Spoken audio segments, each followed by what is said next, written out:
ഇന്ന് നമ്മൾ കാണാൻ പോകുന്നത് റൊമാൻസ് ഇൻ ദ ഹൗസിന്റെ അവസാനത്തെ എപ്പിസോഡാണ്. ആരെങ്കിലും ഈ ഡ്രാമ കണ്ടിട്ടില്ലെങ്കിൽ മറക്കാതെ പോയി തുടക്കത്തിലെ എപ്പിസോഡുകളൊക്കെ കാണുക. അപ്പൊ നമുക്ക് നേരെ എപ്പിസോഡിലേക്ക് കടക്കാം. ഇപ്പൊ മൂജിനും ഏയോണും കൈയും പിടിച്ച് നടന്നു കഴിയുമ്പോഴാണ് പെട്ടെന്ന് ലീ ഫ്രണ്ടിലേക്ക് വരുന്നതും എല്ലാവരും സത്യം അറിഞ്ഞ സ്ഥിതിക്ക് മൂജിന്റെ കയ്യിൽ ഇത്രയും പണം എങ്ങനെയാണ് വന്നതെന്നും ചോദിക്കുന്നത്. അങ്ങനെ റെസ്റ്റോറന്റില് എല്ലാവരെയും വിളിച്ചിരുത്തി മൂജിൻ സംസാരിക്കുകയാണ്. നമ്മളെ ഒരു ഫ്ലാഷ് ബാക്കും കാണിക്കുന്നുണ്ട്. ഏയോൺ പെണ്ണ് നടത്തിക്കൊണ്ടിരുന്ന സ്നാക്സ് ബാറിന്റെ ഓണർ വന്നിട്ട് പെട്ടെന്ന് ഒരു മുന്നറിയിപ്പും ഇല്ലാതെ വാടക ഡബിൾ ചെയ്യും. അങ്ങനെ എങ്ങനെയെങ്കിലും ഏയോണിനെ ഹെൽപ്പ് ചെയ്യണം എന്ന് കരുതിയിട്ടാണ് മൂജിനും ഒരാളെ കാണും ഒരു ബിൽഡിംഗ് വാങ്ങിക്കാനും വേണ്ടിയിട്ട്. പക്ഷെ എന്നാ അയാളുടെ കയ്യിൽ പൈസ ഇല്ല. അങ്ങനെ ആ വ്യക്തിയും പറയുന്നത് നിങ്ങൾ പേടിക്കേണ്ട ആവശ്യമൊന്നുമില്ല, ഞങ്ങളൊരു ലോൺ കമ്പനി ആയിട്ട് വർക്ക് ചെയ്യുന്നുണ്ട്, നിങ്ങൾക്ക് അവിടെ പോയി ലോൺ എടുക്കാമെന്നിങ്ങനെ. പക്ഷെ മൂജിൻ തട്ടിക്കപ്പെടുകയാണ്. അങ്ങനെ ഏയോ നടത്തിക്കൊണ്ടിരുന്ന സ്നാക്ക് ബാർ അങ്ങനെയാണ് പൂട്ടിപ്പോകുന്നത്. ഇതെല്ലാം അവൻ കണ്ടുമുട്ടിയ ആ ജെയ്മുൺ എന്ന് പറയുന്ന ആളെ കാരണമാണ്. അതുകൊണ്ട് തന്നെ അയാളെ ഫോളോ ചെയ്ത് പോയി കഴിഞ്ഞാൽ പൈസ കിട്ടുമെന്ന് വിചാരിച്ച് തായ്ലാൻഡിലേക്ക് പോവുകയാണ്. അവിടെ ചെന്ന് നമുക്ക് അറിയാവുന്ന പോലെ തന്നെ ഹീൽസിന്റെ ബിസിനസ് ചെയ്യുകയാണ്. അങ്ങനെ ഒരു ദിവസം അവന്റെ കൺമുന്നിലൂടെ ജെയ്മുൺ നടന്നു പോകുമ്പോൾ അവന്റെ കസ്റ്റമേഴ്സ് ആയ ഡാൻസേഴ്സ് പറയുന്നുണ്ട് ഞങ്ങൾ വർക്ക് ചെയ്യുന്ന ബാറിന്റെ ഓണറാണ് അയാളെന്ന്. ഇപ്പൊ അടുത്ത രംഗത്തില് മൂജിനും ആ ബാറിലേക്ക് എത്തിയിരിക്കുകയാണ്. ഒരു ഡാൻസറിന്റെ വേഷം അണിഞ്ഞ് സെക്യൂരിറ്റി ഗാർഡ്സ് തടഞ്ഞു നിർത്തുമ്പോൾ പെട്ടെന്ന് ആ ഡാൻസർ ആയിട്ടുള്ള അവന്റെ കസ്റ്റമർ ഓടി വന്നിട്ട് ഇവനെന്റെ ആ ഡാൻസ് പാർട്ട്ണറാണ്, ഇന്നെന്റെ കൂടെ പെർഫോം ചെയ്യുകയാണെന്ന് പറഞ്ഞ് അവനെ വിളിച്ചുകൊണ്ടങ്ങ് പോകും. അങ്ങനെ അവരുടെ സഹായത്തോട് കൂടിയിട്ട് അകത്ത് കയറിയ മൂജിൻ ആരെയൊക്കെ ഫോളോ ചെയ്ത് പോവുകയാണ്. അങ്ങനെ മൂജിൻ എത്തിപ്പെടുന്ന ആ റൂമിനകത്ത് ഫുള്ളും പൈസ കാണുകയാണ്. പെട്ടെന്ന് ആരോ അവിടെ അകത്ത് കയറി വന്ന് അവനെ ഇങ്ങനെ അടിക്കാൻ തുടങ്ങും. അവരെ ഇടിച്ചിട്ട് അവനും അങ്ങ് ഓടും. പെട്ടെന്ന് ഡാൻസ് നടക്കുന്ന സ്റ്റേജിലേക്ക് മൂജിൻ ഓടി എത്തുകയാണ്. അങ്ങനെ മൂജിന്റെ പുറകെ വരുന്നവരെ തടസ്സപ്പെടുത്തിക്കൊണ്ട് ആ ഡാൻസേഴ്സും അവനെ ഹെൽപ്പ് ചെയ്യും. ജെയ്മനും അവിടുന്ന് എസ്കേപ്പ് ആവാൻ ശ്രമിക്കുന്ന കണ്ട് പെട്ടെന്ന് തന്നെ ഹീൽ ഊരിത്താ എന്നിങ്ങനെ പറയുകയാണ്. അങ്ങനെ ആ ഡാൻസറും ഹീൽ ഊരി എറിയുമ്പോ അതടിച്ചിട്ട് അവനെ വീഴ്ത്തുന്നു. നീ ഏതാടാ എന്നിങ്ങനെ ജെയ്മന് ചോദിക്കും. അപ്പോഴാണ് അവനും പറയുന്നത് 10 വർഷങ്ങൾക്ക് മുന്നേ നീ എന്നെ പറ്റിച്ചിട്ട് പോയത് നിനക്ക് ഓർമ്മയില്ലേന്ന്. ഇത് കേട്ടിട്ട് അയാളും പറയും ഓ അതിനിപ്പോ എന്തോ നിനക്കെന്നെ പോലീസ് ലഭിക്കണോ, അങ്ങനെയാണെങ്കിൽ ഞാൻ പെട്ടെന്ന് തന്നെ ഊരി പോന്നോളും എന്നിങ്ങനെ പറയും. ഇത് കേട്ട മൂജിനും അതെനിക്ക് അറിയായിരുന്നടാ നീ അങ്ങനെ പറയത്തുള്ളന്ന്, അതുകൊണ്ടാ നിന്നെ പണിഷ് ചെയ്യാൻ വേണ്ടിട്ട് അടിപൊളിയായിട്ട് ഒരാളെ ഞാൻ കൊണ്ടുവന്നേക്കുന്നത് എന്നിങ്ങനെ പറഞ്ഞ് സൈഡിലോട്ട് നോക്കും. അപ്പോഴാണ് അവിടുന്ന് ഒരു ലേഡി ഇങ്ങനെ വരുന്നത്. കുറച്ച് ദിവസമായിട്ട് മൂജിന് ഇയാളെ ഇങ്ങനെ വാച്ച് ചെയ്തുകൊണ്ടിരിക്കുന്നതൊക്കെ ഈ സ്ത്രീയും കണ്ടിട്ടുണ്ടായിരുന്നു. ഇവര് നല്ല റിച്ച് ആയിട്ടുള്ള ഒരു ലേഡിയാണ്. വർഷങ്ങൾക്ക് മുന്നേ ഇവരുടെ മകളെ കല്യാണം കഴിക്കാമെന്ന് പറഞ്ഞ് പറ്റിച്ചിട്ട് പൈസയുമായിട്ട് മുങ്ങിക്കളഞ്ഞാണ് ആള്. അങ്ങനെ ഇവനെ പിടിക്കാനും വേണ്ടിയിട്ടാണ് ഇവരും തായ്ലാൻഡിലേക്ക് വന്നിരിക്കുന്നത്. സത്യം പറഞ്ഞാൽ അവൻ തട്ടിച്ചെടുത്തോണ്ട് പോയ കോടികളൊന്നും എനിക്കൊരു വലിയ പൈസ ഇല്ല, പക്ഷേ എന്റെ മകളുടെ ഹൃദയം അത് നോവാൻ കാരണം അവനാണ്, അതുകൊണ്ട് അവനെ പണിഷ് ചെയ്യണം എന്നിങ്ങനെ അവരും ചിന്തിക്കുന്നത്. ജെയ്മനെ പിടിച്ചു കൊടുത്തു കഴിഞ്ഞാൽ അവരുടെ കയ്യിലുള്ള എല്ലാ പൈസയും മൂജിന് ഓഫർ ചെയ്തിരിക്കുകയാണ് ആ ലേഡിയും. മൂജിനും പറയും എന്റെ ഇയാൾ തട്ടിച്ചുകൊണ്ട് പോയ പൈസ മാത്രം എനിക്ക് മതിയെന്ന്. പക്ഷെ അവരും പറയും നിങ്ങൾ പറഞ്ഞത് പൈസ കാരണം നിങ്ങളുടെ വീട്ടിൽ നിന്ന് നിങ്ങളെ ഇറക്കി വിട്ടെന്നല്ലേ. ഒരു കണക്കിന് നോക്കിക്കഴിഞ്ഞാൽ നമ്മൾ രണ്ടുപേരും ഒരു ബോട്ടിൽ യാത്ര ചെയ്യുന്നവരാ. ഞാൻ പൈസ ഉണ്ടാക്കുന്ന കാര്യത്തില് ഭയങ്കര ബിസി ആയിപ്പോയി, എന്റെ മകളെ നല്ല രീതിയിൽ നോക്കാൻ പറ്റില്ല, അതുകൊണ്ടല്ലേ എന്റെ മകൾ ഇതേപോലത്തെ ചവറിനൊക്കെ അവളുടെ ഹൃദയം കൊടുത്തത്. അതുകൊണ്ട് ഞാൻ തരുന്ന ഈ പൈസ കൊണ്ടുപോയി നീ നാട്ടിൽ പോയി നിന്റെ മകളെ നല്ല രീതിയിൽ വളർത്ത്. എന്നിട്ട് അവരും പറയുന്നത് സത്യം പറഞ്ഞാൽ ഞാൻ നിങ്ങളുടെ ബേസ്ബോളിന്റെ ഒക്കെ വലിയൊരു ഫാനാ എന്നിങ്ങനെ. നമ്മുടെ മൂജി നോക്കുമ്പോൾ അവരുടെ കയ്യിൽ ഒരു ടാറ്റുവും കാണും. ഇത് കണ്ട് ഇൻസ്പയർ ആയാണ് അവനും അവന്റെ കയ്യിൽ ടാറ്റു അടിച്ചിരിക്കുന്നത്. അങ്ങനെ ചുരുക്കം പറഞ്ഞു കഴിഞ്ഞാൽ മാനത്തൊന്ന് പൊട്ടി വീണ പൈസ എന്ന് പറയാം. സ്വന്തമായിട്ട് സമ്പാദിക്കാത്തതുകൊണ്ട് തന്നെ ഇത് നാണക്കേട് കാരണമാണ് ആരോടും പറയാതിരുന്നത്. ഇപ്പൊ അടുത്ത ദിവസം കാണിക്കാണ് തേപ്പിയും മിറയും തമ്മിൽ ഡേറ്റ് ചെയ്യുന്ന കാര്യം കൂടെ വർക്ക് ചെയ്യുന്നവരെ അറിയിക്കാതിരിക്കാൻ പാടുപെട്ടുകൊണ്ടിരിക്കുകയാണ്. അങ്ങനെ ഇരിക്കെ ഇവരുടെ കൂടെ വർക്ക് ചെയ്യുന്നൊരു പെങ്കൊച്ചും അവനെ വളയ്ക്കാൻ ശ്രമിക്കും. പക്ഷെ അവനും പറയുന്നത് എനിക്കൊരു ഗേൾ ഫ്രണ്ട് ഉണ്ടെന്ന്. ഒരു പുതിയ പ്രൊഡക്റ്റ് പ്രൊമോട്ട് ചെയ്യുന്നതിന്റെ ഇൻചാർജ് മിറയാണ്. അത് നല്ല രീതിയിൽ ആ ജോലി അവൾ ഹാൻഡിൽ ചെയ്യുന്ന കണ്ട് സിഇഒയും ഹാപ്പി ആവും. ഇക്കണക്കിന് പോയി കഴിഞ്ഞാൽ അവക്കൊരു പ്രൊമോഷൻ ഉറപ്പായിട്ടും കിട്ടുമെന്ന് മറ്റുള്ളവരും ഇങ്ങനെ പേടിച്ചോണ്ടിരിക്കും. ഇപ്പൊ മൂജിനെയും ഏയോണിനെയും കാണിക്കാണ്. ഏയോണിന് ആ TV പ്രോഗ്രാമിനൊക്കെ പങ്കെടുത്തോണ്ട് തന്നെ അതിൽ കുറച്ച് ഇൻട്രസ്റ്റ് ഉണ്ട്. അങ്ങനെ ഇനിയും ചാൻസസ് വരുന്ന മനസ്സിലാക്കി ഒരു പോർട്ട്ഫോളിയോ എടുക്കാനും വേണ്ടിയിട്ട് മൂജിനുമായിട്ട് ഫോട്ടോ എടുക്കാനൊക്കെ പോയിരിക്കുകയാണ്. ഇതിനൊക്കെ ശേഷം നമ്മുടെ മൂജിനാണെങ്കിൽ ജയെ പോയി കാണുന്നുണ്ട്. അവര് തമ്മിൽ ഇപ്പൊ ഒരു നല്ല ടേംസിലല്ല, അതൊന്ന് സെറ്റാക്കാനാണ് മൂജിൻ പോയിരിക്കുന്നത്. ജയ് തുറന്നു പറയുകയാണ് മൂജിൻ ഇങ്ങനെ പെട്ടെന്ന് റിച്ച് ആയപ്പോ അത് കണ്ട് ജലസ് ആയതെന്നും. പക്ഷെ മൂജിനും അതൊന്നും ഒരു കാര്യമാക്കുന്നില്ല. കാരണം പണ്ട് അവനെ ആരും ഹെൽപ്പ് ചെയ്യാനില്ലാതെ പൈസ ഇല്ലാതെ നടന്നപ്പോ ജയ് ആണ് ഹെൽപ്പ് ചെയ്തത്. അങ്ങനെ അവരും അവിടെ തമ്മിൽ ഒന്നിക്കുകയാണ്. ഇപ്പൊ തിരിച്ചു വീട്ടിലെത്തുന്ന മൂജിനെ കാത്തു നിൽക്കുന്ന ഹ്യോൺജയെ കാണിക്കുകയാണ്. കാരണം മൂജിന്റെ അടുത്ത് ഹ്യോൺജയും ഇങ്ങനെ ബിസിനസ് ഒക്കെ സ്റ്റാർട്ട് ചെയ്യുന്നു എന്ന് പറഞ്ഞിട്ടുണ്ടായിരിക്കും. അതുകൊണ്ട് അതുകൊണ്ട് തന്നെ കുറച്ച് കാശ് കൊടുത്തിട്ട് അവന്റെ ബിസിനസ് ഐഡിയ പ്രസന്റ് ചെയ്യാനായിട്ട് ആവശ്യപ്പെട്ടിട്ടുണ്ടായിരുന്നു മൂജിൻ. അങ്ങനെ അവനും നല്ല രീതിയിൽ അവന്റെ പ്രസന്റേഷൻ ഇങ്ങനെ നടത്തിക്കൊണ്ടിരിക്കും. ഇതൊക്കെ കണ്ട് അച്ഛനും ഇങ്ങനെ ഇംപ്രസ് ആവും. എന്തായാലും എന്റെ പൈസ ഒന്നും വേസ്റ്റ് ആയി പോയിട്ടില്ല എന്നിങ്ങനെ പറഞ്ഞ് ഒരു ആപ്ലിക്കേഷൻ എടുത്തു കൊടുക്കും. കാരണം ഓൾറെഡി അവനെ പഠിപ്പിക്കാനുള്ള അക്കാഡമിയിൽ ജോയിൻ ചെയ്യാനും വേണ്ടിയിട്ട് എൻറോൾ ചെയ്തിരിക്കുന്നു. പക്ഷെ അവനും എനിക്കിത് വേണ്ടാന്നിങ്ങനെ പറയുമ്പോ അച്ഛനും ഹ്യോൻജെ അച്ഛൻ പറയുന്നത് കേട്ടാ മതി എന്നിങ്ങനെ പറയും. അപ്പോഴാണ് ഹ്യോൻജയും പറയുന്നത് എന്റെ പ്രസന്റേഷൻ കാണുന്നതിന് മുന്നേ തന്നെ അച്ഛൻ പോയി എന്റെ പേരിൽ എൻറോൾമെന്റ് ഒക്കെ നടത്തിയല്ലേ, അതായത് അച്ഛൻ എന്നെ ഒരിക്കലും വിശ്വസിക്കുന്നില്ല എന്നിങ്ങനെ പറഞ്ഞ് അവന് സങ്കടപ്പെടും. ഇപ്പൊ അടുത്ത ദിവസം കമ്പനി ഫുള്ളായിട്ടും മിറയും തേപ്പിയും ഡേറ്റ് ചെയ്യുന്ന കാര്യം ഇങ്ങനെ വൈറൽ ആയിക്കൊണ്ടിരിക്കും. ഏതോ ഒരു ലേഡിയുടെ ഓൺലൈൻ പോസ്റ്റ് ആണ് ഇതിന് കാരണം. സിഇഒയുടെ മകനാണെന്ന് മുന്നേ അറിഞ്ഞു വെച്ചുകൊണ്ട് തന്നെ മനഃപൂർവ്വം ഈ പൈസയ്ക്ക് വേണ്ടിയിട്ടാണ് ഇതെല്ലാം ഇവള് ചെയ്യുന്നതെന്നാണ് ഇങ്ങനെ എല്ലാരും പറയുന്നത്. തേപ്പിയങ്ങ് സിഇഒയുടെ മകനാണെന്ന് അറിയാത്ത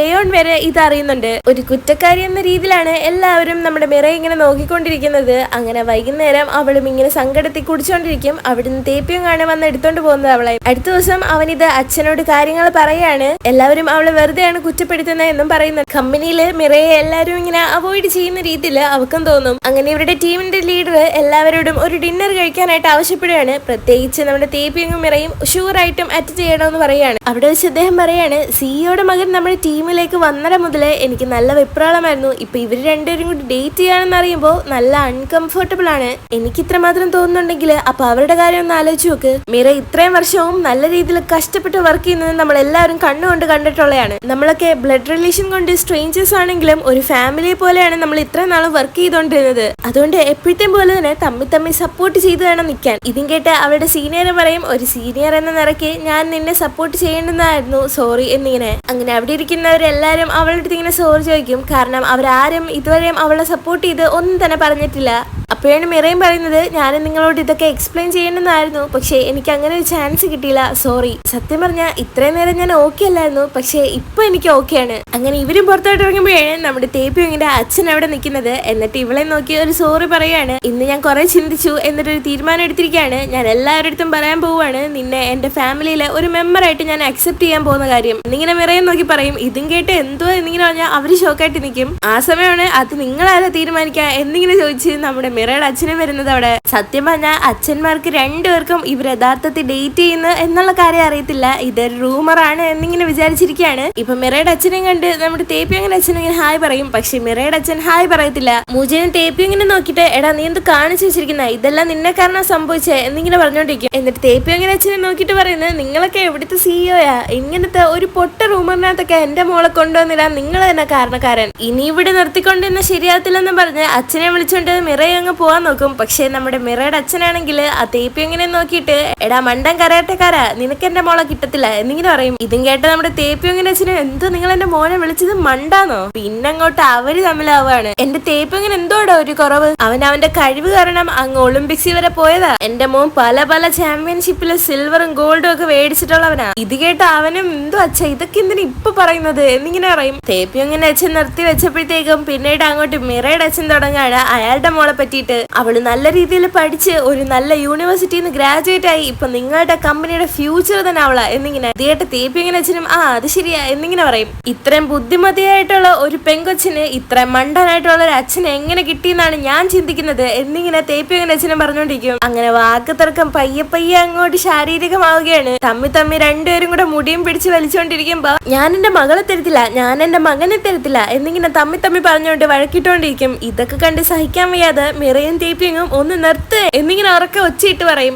ഇപ്പൊ എങ്ങനെയെങ്കിലും മിറയും അവിടുന്ന് മൂജിനെ വലിച്ചെടുത്തോണ്ട് പോയി വഴക്ക് പറഞ്ഞോണ്ടിരിക്കും. അപ്പോഴാണ് അച്ഛനും പറയുന്നത് ഞാൻ വീണ്ടും എല്ലാ കാര്യങ്ങളും കൊളവാക്കി വന്ന്, പിന്നില്ലാതെ എല്ലാ കാര്യങ്ങളും കൊളവാക്കി വെച്ചിട്ടുണ്ട്, പക്ഷേ എനിക്കത് ഇഷ്ടപ്പെട്ടു, എനിക്ക് വേണ്ടിയിട്ട് നിങ്ങൾ അയാളുടെ അടുത്ത് സംസാരിച്ചതെന്ന് ഇങ്ങനെ പറഞ്ഞ് അവളും ചിരിക്കും. എന്തായാലും ഇവിടം വരെ വന്നല്ലേ, ആ ബൾബ് ഒന്ന് ഫിക്സ് ചെയ്തേക്ക് എന്നിങ്ങനെ പറയും. അപ്പോഴാണ് അച്ഛന് സന്തോഷത്തില് പിന്നെന്താ ഉറപ്പായിട്ട് ഫിക്സ് ചെയ്യാം, വേറെ എന്തെങ്കിലുമൊക്കെ ഫിക്സ് ചെയ്യാനുണ്ടോ എന്നിങ്ങനെ ചോദിക്കും. ഇത് കേട്ട അവളും അങ്ങ് സന്തോഷിക്കും. അങ്ങനെ ഇപ്പൊ അടുത്ത ദിവസം കമ്പനിയിൽ ഇവർ മൂന്നുപേരും ഇങ്ങനെ നടന്നു പോയിക്കൊണ്ടിരിക്കുമ്പോഴാണ് നമ്മുടെ മിറ എടുത്ത് അസൂയുള്ള ആ സ്റ്റാഫും ഇങ്ങനെ പോകുന്നത്. സിഇഒയുടെ മോനെ തന്നെ അവള് വളച്ചെടുത്തിട്ട് ഒരു നാണോ ഇല്ലാതെ നടക്കുന്ന കണ്ടില്ലേ, അവളെ കാരണം എനിക്ക് തല പെരുക്കുക എന്നിങ്ങനെ പറഞ്ഞ് കുറ്റപ്പെടുത്തിക്കൊണ്ടിരിക്കും. ഇതൊക്കെ ബാക്കി നിൽക്കുന്ന നമ്മുടെ മിറയും കേട്ടോണ്ടിരിക്കുകയാണ്. ഇപ്പൊ മിറയും അവരെടുത്ത് പറയുന്നത് നമ്മുടെ കമ്പനിക്ക് ഓപ്പോസിറ്റ് ഒരു കടയിൽ നല്ല സാൻഡ്വിച്ച് ഒക്കെ കിട്ടും, അവിടുത്തെ നല്ല അടിപൊളി ടേസ്റ്റി ആയിട്ടുള്ള സാൻഡ്വിച്ചാണ്. പക്ഷെ നമ്മുടെ കമ്പനിയുള്ള സാൻഡ്വിച്ച് ഒട്ടും കൊള്ളത്തില്ല, വായി വെച്ച് കഴിഞ്ഞാൽ അപ്പോഴേ തുപ്പിക്കളയാൻ തോന്നും. ഇതൊക്കെ മിറ ഇവരോട് പറയാൻ കാരണം ഇവരാണ് ആ കമ്പനിയിലുള്ള സാൻഡ്വിച്ച് ഒക്കെ ഉണ്ടാക്കുന്നത്. ഇതൊക്കെ കേട്ട് എന്നിട്ട് അവരും ഇങ്ങനെ അന്തം വിട്ടിരിക്കുമ്പോൾ മിറയെ സപ്പോർട്ട് ചെയ്ത് അവളുടെ ഫ്രണ്ട്സും ഇങ്ങനെ സംസാരിക്കും. മിറയും പറയുന്നത് സോറി, നിങ്ങളുടെ ടീം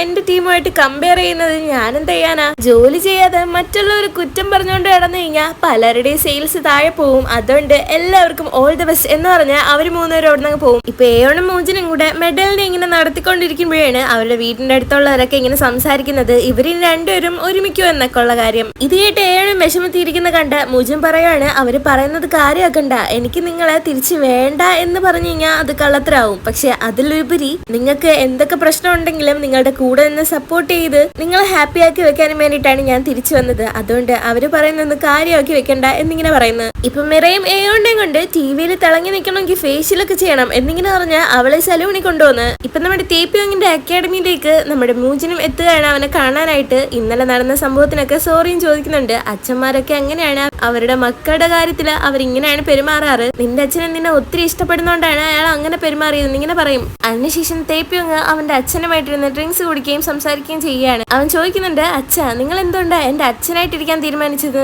ഇത് കേട്ട അയാളും എന്റെ അതേപോലെ തന്നെ നീ ഇരിക്കുന്നത്, അതുകൊണ്ട് തുടക്കത്തിലൊക്കെ അതൊരു കടമയായിട്ടായിരുന്നു എനിക്ക് തോന്നിയിരുന്നത്, പക്ഷേ നീ വളർന്നു വന്നോണ്ടിരുന്നപ്പോ അച്ഛ എന്ന് വിളിച്ച് എന്റെ കൈകളിലേക്ക് ഓടിയെത്തുമായിരുന്നു. തേപ്പിയങ്ങും പറയുന്നുണ്ട്, ഇന്നലെ മിറയുടെ അച്ഛന്റെ ഫ്രണ്ടിൽ വെച്ച് എന്നെ പറ്റിയിട്ട് പുകഴ്ത്തി പറഞ്ഞപ്പോ എനിക്ക് യഥാർത്ഥത്തില് നിങ്ങളുടെ എന്റെ സ്വന്തമായിട്ടുള്ള അച്ഛനെ പോലെ തന്നെ തോന്നി, നിങ്ങളെ എന്റെ അച്ഛനായി കിട്ടിയതിൽ ഞാൻ വളരെ ലക്കിയാണെന്നും തേപ്പിയങ്ങ് പറയുകയാണ്. ഇവിടെ ഈ അച്ഛന്റെയും മകന്റെയും ബന്ധം നല്ല രീതിയിൽ പൊയ്ക്കൊണ്ടിരിക്കുമ്പോൾ മറ്റൊരിടത്ത് അച്ഛനും മകനും വഴക്കിലാണ്. അങ്ങനെ വഴക്കിട്ട് അവനും ബാഗ് പാക്ക് ചെയ്ത് രാത്രി തന്നെ അച്ഛനറിയാതെ അവിടെ നിന്ന് ഇറങ്ങുകയാണ്. അടുത്ത ദിവസം എങ്ങനെയെങ്കിലും ഇവനുമായിട്ടൊന്ന് സെറ്റ് ആവണമെന്ന് കരുതി മൂജിനും വന്ന് സംസാരിക്കാനായിട്ട് കഥ തുറന്നു നോക്കുമ്പോഴാണ് അവനെ അവിടെ കാണാത്തത്. അങ്ങനെ ഏയോടിനോടും മിറയോടും ഇക്കാര്യങ്ങളൊക്കെ മൂജിനും തുറന്നു പറയുകയാണ്. മിറയും പറയുന്നത് അവൻ ഏതെങ്കിലും ഫ്രണ്ട്സിനെ വീട്ടിൽ കാണും, ദൂരെ എങ്ങും പോകാൻ ചാൻസ് ഇല്ല, വൈകാതെ ഇങ്ങനെ തിരിച്ചു വന്നോളും എന്നിങ്ങനെ പറയാണ്. മൂജിനും പറയാണ് അവൻ തിരിച്ചു വന്നു കഴിഞ്ഞാൽ അവന് പഠിക്കാനും പോകണ്ടെന്നാ പറഞ്ഞിരിക്കുന്നത്, ഇനിയിപ്പോ എന്തോ ചെയ്യും എന്നൊക്കെ ഇങ്ങനെ അവരും പ്ലാൻ ചെയ്തോണ്ടിരിക്കും ഓരോന്ന്. ആ സമയമാണ് നമ്മുടെ ഹെൻജയും അവിടുന്ന് കഥ തുറന്ന് ഇറങ്ങി വരുന്നത്. മൂജിന്റെ വീട്ടിൽ നിന്ന് ഇറങ്ങി നേരെ അവനും ഏയോന്റെ വീട്ടിലോട്ട് വന്നാണ്, പക്ഷെ അവിടെ ആരും കണ്ടില്ല. അവനും ഇറങ്ങി വന്നിട്ട് നിങ്ങളൊക്കെ എന്തിനാ ഞാനില്ലാതെ എന്റെ ലൈഫ് പ്ലാൻ ചെയ്യുന്നത് എന്നിങ്ങനെ ചോദിക്കും. അപ്പോഴാണ് മിറയും പറയുന്നത് എന്തുകൊണ്ടായിരിക്കും, നീ വെറും മണ്ടനും ഇമ്മച്ചുറും ആയതുകൊണ്ട്. വളരെ ഫ്രസ്ട്രേറ്റഡ് ആയിട്ട് അവനും ചോദിക്കുകയാണ്, നിങ്ങൾ എപ്പോഴെങ്കിലും എന്നെ സീരിയസ് ആയിട്ട് എടുത്തിട്ടുണ്ടോ? ഇന്നേ വരെ അത് ചെയ്തിട്ടില്ല നിങ്ങൾ എന്നിങ്ങനെ. അമ്മയും അച്ഛനും ഡിവോഴ്സ് ചെയ്തപ്പോ അതിനെ പറ്റിയിട്ട് എന്തെങ്കിലും ഒരു കാര്യം എന്നോട് പറഞ്ഞോ നിങ്ങൾ? അങ്ങനെ നമ്മളെയും ഒരു ഫ്ലാഷ് ബാക്ക് കാണിക്കും. ഗ്രൂപ്പ് ഫോട്ടോ എടുക്കുന്ന സമയത്ത് അച്ഛൻ എന്തെന്ന് ചോദിക്കുമ്പോൾ അവരൊന്നും ഉത്തരം കൊടുക്കുന്നില്ല. അതേപോലെ തന്നെ വീട് മാറി താമസിക്കുമ്പോൾ അച്ഛനില്ലാതെ നമ്മൾ എങ്ങോട്ടാ പോകുന്നത്, അച്ഛനെ കൂടെ കൊണ്ടുപോവാം എന്നിങ്ങനെ പറഞ്ഞ് അവനും കരഞ്ഞിട്ടുണ്ടായിരുന്നു. പക്ഷെ ഇതിനൊന്നും അവര് ഉത്തരം കൊടുത്തതേ ഇല്ല. കൊച്ചിയിലെ പഠിക്കുന്ന കാലത്ത് എന്റെ അച്ഛൻ എല്ലാവരെയും പറ്റിച്ചിട്ട് നാട് കടന്നു പോയെന്നും പറഞ്ഞ് എല്ലാവരും എന്നെ കളിയാക്കി ബുള്ളി ചെയ്തോണ്ടിരുന്നായിരുന്നു. ഇതൊക്കെ കേൾക്കുമ്പോ അവര് മൂന്നുപേരും ടെൻഷൻ അടിക്കാണ്. നീ ഇപ്പോഴാണോ ഇതൊക്കെ പറയുന്നതെന്ന് ചോദിച്ച്. ഞാൻ ഇപ്പൊ ഇത് പറഞ്ഞപ്പോ നിങ്ങളൊക്കെ ടെൻഷൻ അടിക്കുന്നത്, അന്നത്തെ എന്റെ അവസ്ഥ നിങ്ങളൊന്ന് ചിന്തിച്ചു നോക്കിയിട്ടുണ്ടോ? പെട്ടെന്ന് ഒരു ദിവസം അച്ഛനും വീടും നമ്മുടെ കടയും എല്ലാം ഒരുമിച്ച് ഡിസപ്പിയർ ആയി പോയി. അതെന്തുകൊണ്ടാണെന്ന് നിങ്ങൾ എന്നോട് എന്തെങ്കിലും പറഞ്ഞോ? പറഞ്ഞാലും ഞാൻ ഏറ്റവും ഇളയവനല്ലേ, അതുകൊണ്ട് മനസ്സിലാവത്തില്ലെന്ന് നിങ്ങൾ വിചാരിച്ചല്ലേ? എന്നിട്ട് ഇപ്പൊ നിങ്ങൾ എല്ലാരും കൂടെ എന്റെ ലൈഫിൽ തീരുമാനം എടുത്തോണ്ടിരിക്കുക എന്നിങ്ങനെ പറഞ്ഞാൽ അവനും ഇറങ്ങി പോകാൻ പോകും. പക്ഷെ അമ്മയും പിടിച്ചു നിർത്തി നമുക്ക് സംസാരിക്കാന്നിങ്ങനെ പറയും. ഈ ഒരു ഡ്രാമയില് ഫുള്ളായിട്ട് നമുക്ക് മനസ്സിലായി കാണും ഹ്യോൺജയെ ഒരു ഓഡ് വൺ ആയിട്ടാണ് കൺസിഡർ ചെയ്യുന്നത്. ഒരു കോമഡി അല്ലെങ്കിൽ സൈഡ് ആയിട്ടുള്ള ഒരു ക്യാരക്ടർ ആയിട്ടാണ് ഫുള്ളായിട്ട് കൺസിഡർ ചെയ്യുന്നത്. അങ്ങനെ അമ്മയും മകനും ഇരുന്ന് സങ്കടത്തിൽ സംസാരിക്കുന്നുണ്ട്. ഏയോൺ പ്രോമിസ് ചെയ്യുകയാണ് ഇനി മുതൽ നല്ല രീതിയിൽ അവന് കെയർ ചെയ്യാമെന്നും. ഇതുവരെയും ഇക്കാര്യം അറിയാതിരുന്നതിന് സോറിയും ചോദിക്കുകയാണ്. അങ്ങനെ ആ ഒരു സിറ്റുവേഷൻ അവിടെ സെറ്റാക്കി എടുക്കുകയാണ്. പിന്നീട് ഇവരെല്ലാരും തീരുമാനിക്കുന്ന ഒരു നല്ല കമ്മ്യൂണിക്കേഷൻ ഉണ്ടെങ്കിൽ ഫാമിലി സ്ട്രോങ് ആവത്തുള്ളൂ. അതുകൊണ്ട് തന്നെ മാസത്തിലൊരിക്കൽ എത്ര തിരക്കുണ്ടെങ്കിലും ഒരുമിച്ചിരുന്ന് ഫുഡ് കഴിക്കാനും ഇവര് തീരുമാനിക്കുകയാണ്. ഇപ്പൊ അടുത്ത ദിവസം നമ്മുടെ ഏയോണും മൂജിനും കൂടെ ഒരു ട്രിപ്പ് പോയിരിക്കുകയാണ്, മക്കൾ രണ്ടുപേരും ഇല്ലാതെ. അങ്ങനെ അവരും അവരുടെ ടൈം സ്പെൻഡ് ചെയ്ത് സന്തോഷപ്പെടുന്ന സമയത്ത് അവള് പറയുന്നുണ്ട്, മക്കൾ രണ്ടുപേരും വീട്ടിലില്ലാത്തത് കൊണ്ട് തന്നെ എനിക്ക് നല്ല ലോൺലിനെസ് ഫീൽ ചെയ്യുന്നുണ്ട്. പക്ഷെ അതേസമയം ആ ഒരു നിശബ്ദതയൊക്കെ ഞാൻ എൻജോയ് ചെയ്യുന്നുണ്ട്. അതുകൊണ്ട് തന്നെ നമ്മൾക്കിടയിലുള്ള കാര്യങ്ങൾ ഇപ്പൊ ഇതേപോലെ തന്നെ കണ്ടിന്യൂ ചെയ്യാനായിട്ടാണ് താൻ ആഗ്രഹിക്കുന്നതെന്നും ഏയോൺ പറയുമ്പോൾ മൂജിൻ പറയാണ് ഒരു ഫാമിലി ആവണമെന്നുണ്ടെങ്കിൽ ഒരു വീട്ടിൽ തന്നെ താമസിക്കണമെന്നൊന്നും ഇല്ല എന്ന്. ഇപ്പൊ ഇതേ സമയം നമ്മുടെ തേപ്പിയങ്ങും മിറയും എങ്ങനെയാണ് അവരുടെ ഫ്യൂച്ചർ സ്പെൻഡ് ചെയ്യണമെന്നൊക്കെ പ്ലാൻ ചെയ്തുകൊണ്ടിരിക്കുകയാണ്. അതേസമയമാണെങ്കിൽ അവരുടെ നെയ്ബേഴ്സും അവരുടേതായ കാര്യങ്ങൾ സന്തോഷപ്പെട്ടുകൊണ്ടിരിക്കും. പ്രത്യേകിച്ച് കുട്ടികളൊന്നും വേണ്ട എന്ന് പറഞ്ഞിരുന്ന ലീയുടെ വൈഫും പ്രഗ്നന്റ് ആണെന്ന് അറിയുമ്പോഴാണ് ഡബിൾ സന്തോഷം. ഇപ്പൊ കുറച്ച് ദിവസങ്ങൾക്ക് ശേഷം നമ്മുടെ തേപ്പിയങ്ങ് അവന്റെ സ്റ്റുഡൻസിനൊക്കെ ഇങ്ങനെ തിരിച്ചു പറഞ്ഞിട്ടുകൊണ്ടിരിക്കുമ്പോഴാണ് മൂജിനും ഇതേ പണി ചെയ്യുന്നത്. കാരണം അയാളും ഇപ്പൊ ഒരു ബേസ്ബോൾ അക്കാഡമി തുടങ്ങിയിരിക്കുകയാണ്. മിറയും മൂജിനും തമ്മിലുള്ള ബന്ധം വളരെ പെട്ടെന്ന് തന്നെ ഡെവലപ്പ് ചെയ്യുകയാണ്. ഹ്യോൺജയും അവന്റെ ഇഷ്ടപ്രകാരം ഒരു ഇന്റർവ്യൂവിന് വന്നിരിക്കുകയാണ്.